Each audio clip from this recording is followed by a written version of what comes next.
Happy Diwali everyone.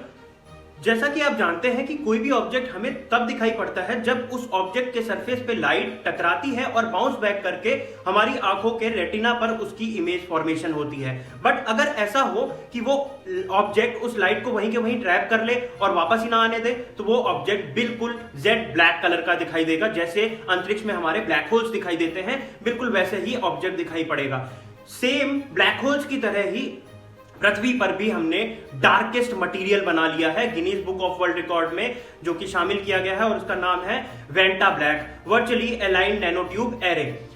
Vanta black के बारे में यह कहा जाता है कि उसे पहले डिजाइन किया था इंग्लैंड में एनपीएल में, नेशनल फिजिकल लैबोरेटरी में। बाद में उसे सरियल नैनो सिस्टम्स के द्वारा कमर्शियली प्रमोट किया जाता है। जेन बेंसन द्वारा इन्वेंट किया गया यह मटेरियल 99.965% तक लाइट को ट्रैप कर सकता है और ये पृथ्वी पर बनाया गया ब्लैक होल की तरह ही दिखाई पड़ता है। इंसानों द्वारा बनाई गई जो सबसे करीबी चीज है ब्लैक होल्स के, वो वेंटा ब्लैक है, क्योंकि वो भी ब्लैक होल्स की तरह पूरी तरह से लाइट को एब्जॉर्ब कर लेता है। अब आती है बात कि वेंटा ब्लैक बेसिकली होता क्या है। एक सबस्ट्रेट के ऊपर छोटे छोटे कार्बन नैनोट्यूब्स का एक वर्टिकली अलाइंड फॉरेस्ट होता है और उस पे ही लाइट ट्रैप हो जाती है।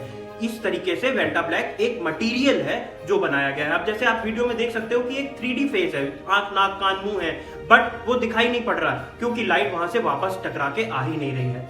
अब आती है बात कि वेंटा ब्लैक्स का यूज कहां किया जा सकता है। यूसेज एरोस्पेस में किया जा सकता है, डिफेंस सेक्टर में किया जा सकता है, स्पेस वाले सेक्टर में किया जा सकता है, जैसे कि स्पेस के टेलीस्कोप्स बनाने हैं, स्पेस रिलेटेड कैमरास बनाने हैं, वहां पे इसका इस्तेमाल किया जा सकता है। लग्जरी आइटम्स के लिए भी इसका इस्तेमाल किया जा सकता है। बट अगर आप ये सोच रहे हैं कि आप भी एक ऑर्डर कर लेंगे और अपने फोन के बैक कवर पे लगवा लेंगे या फिर अपनी गाड़ी में लगवा लेंगे, तो ऐसा नहीं पॉसिबल है, क्योंकि पब्लिकली अभी अवेलेबल नहीं है, और अगर है भी तो बहुत ज्यादा कॉस्टली होता है, और कॉस्टली होने के बाद भी वो एप्लीकेशन बेस पे ही प्रोवाइड कर रहे हैं, क्योंकि बहुत ही रिस्की और हार्मफुल भी हो सकता है ये ऐसा मटेरियल है।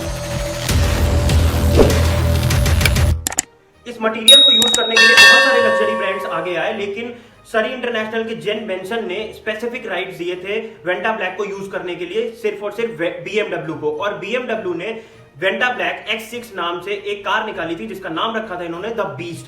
बट वो सेल के लिए नहीं थी, क्योंकि ऑटोमोटिव रीजंस की वजह से सेल पॉसिबल नहीं है। एवरीडे के यूज के लिए अभी वो कार नहीं बनी है। बट वो देखने में इतनी सुंदर थी कि सिर्फ और सिर्फ उसके ग्रिल्स और लाइट्स दिख रही थी, बाकी की पूरी बॉडी ब्लैक, डार्क ब्लैक दिख रही थी। The blackest car of the world के नाम से उसको प्रमोट किया था। Thank you for watching Advish insights. इस तरीके के कॉन्सेप्ट्स मैं आपके लिए लाता रहता हूं, साइंस से जुड़े, एस्ट्रोनॉमी से जुड़े, रिलीजन से जुड़े, करंट अफेयर्स से जुड़े।